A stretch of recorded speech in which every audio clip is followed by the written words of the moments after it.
Maze iminsi mfite uduheri, reka dukorane ino skin care routine ikuraho ibiheri. Icya mbere ugomba kwitaho ni ukoga intoki kugira ngo amabagiteri utayataransifera mu maso. Urabizi ko intoki zacu ziba zakoze ahantu henshi hagiye hatandukanye. Iyo rero utoza intoki ukikora mu maso ngo uri koga, birangira n'ubundi bya biheri byawe bitavuyeho. Hagati aho kandi ntabwo ibibazo byose ufite bizakemurwa no kwisiga. Hari bimwe mu bibazo bidusaba kujya kuruhuka, nanjye hano nari nagiye kuruhuka kubera ko nabaga ndi kubona uruhu rwanjye rukeneye akanya ka pause. Rero ahangaha ikintu tugiye gukora ni ugukuraho makeup zose mfite ku ruhu, nkabanza na cleanser isanzwe. Tugiye gukora double cleansing. Double cleansing murabyibuka, ukaraba inshuro ebyiri. Mbanjije gukaraba iriya sabune, ngewe nkoresha isabune cleanser iyo ari yo yose mu zo dufite irankorera. Rero ntibizagutungure nubona uyu munsi noze iya pink, ejo nkoga iy'umukara. Mfite combination skin, hamwe ni normal ahandi ni oil, niyo mpamvu nkoresha iyo ari yo yose.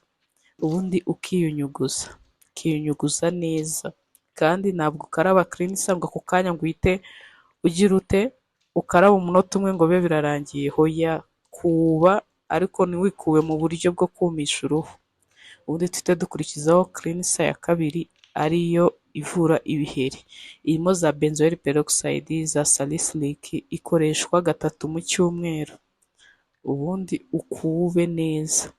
Ano ma cleanser arimo imiti ntabwo uhita uyakaraba ako kanya, wowe urakuba ukamara umwanya munini. Urabibona nka hano, ntabwo ndi buyihutishe video, ntabwo ndi buyikate kugira ngo ubirebe ukuntu isabune irimo imiti bayikaraba. Urakaraba hano mu gatuza naho ufitemo ibiheri.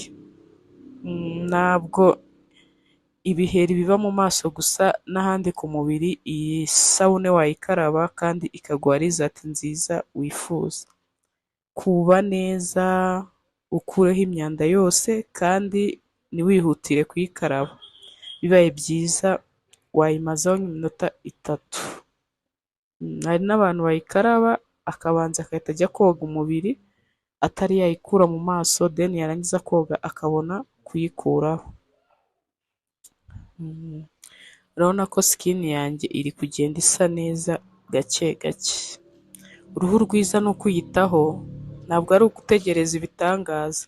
Niba genetics itarakugeneye uruhu rwiza, gahunda ni ukwiyitaho, nkunda kubivuga. Ubundi ugakurikizaho iyi serum. Iyi serum nayo irimo salicylic acid, irimo azelaic, ifasha mu kuringaniza amavuta mu ruhu, ifasha mu gukura imyanda muri pores. Mbese ni serum nziza ikuraho ibiheri ikanakuraho n'ama dark spot. Urabona ko ku gahanga ndacyafite utuntu tw'utu dark spot duke, ariko tuzashira kuko product za Yakweri ndazizera 100%, zirakora kandi zitanga umusaruro. Ugakurikizaho iyi creme kugira ngo barrier yawe cyangwa ariya ziriya actives tumaze gukoresha zitaza kugusigira irritation. Nibyo ngibyo. Ubundi uruhu rwawe ukaruha igihe, ukarureka rugakira ubwarwo. Niba ukunda result zihuse, iyi video ntabwo ari iyawe.